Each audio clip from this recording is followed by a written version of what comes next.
Looking at the expectations someone has of you is an easy way to tell if they have your best interest in mind.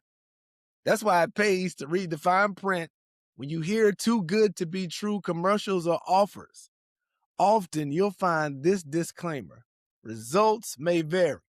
In other words, expectations for success aren't 100%, and you just might be in the percentage of people expected to fail. If you look at God's expectations for human beings, on the other hand, you'll continue to see that He envisioned us as winners. Listen to these words. God said, "Now we will make humans and they will be like us. We will let them rule the fish, the birds, and all other living creatures." So God created humans to be like Himself. He made men and women.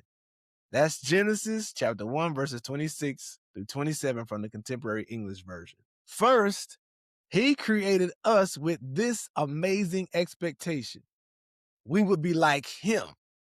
I'm not sure if you've checked His win-loss record, but God is the undefeated champion. And that's not up for debate.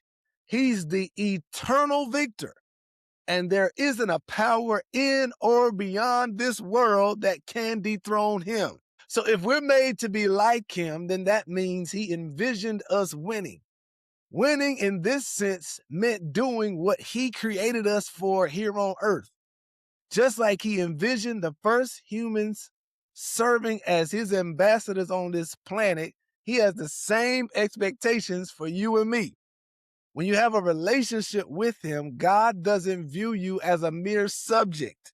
He views you as His representative, and He expects us to thrive in those responsibilities. And speaking of responsibilities, the detailed position description He created for the first humans also reveals that God wanted us to win. Listen to it. "And God blessed them in His love, saying, reproduce and be fruitful. Populate the earth and subdue it. Reign over the fish of the sea, the birds of the air, and every creature that lives on earth." That's from Genesis 1, verse 28 from the Passion Translation. You can't hear those words and not think greatness. He didn't expect them to occupy earth and sit around watching the paint dry because their responsibilities weren't commensurate with their potential. His words are full of action. Reproduce, be fruitful, populate, subdue, and reign. It's clear God viewed them as winners. He believed they'd accomplish all He desired of them in their lifetime. And please note, His expectations are the same for you. If you think He's supplying you with life, health, and strength, and expecting you to sit idly until your time on earth is up, wake up. God created you on purpose with purpose, and He expects you to thrive in the specific responsibilities only you can fulfill. Did you catch what I just said? God created you with specific responsibilities in mind that only you can fulfill.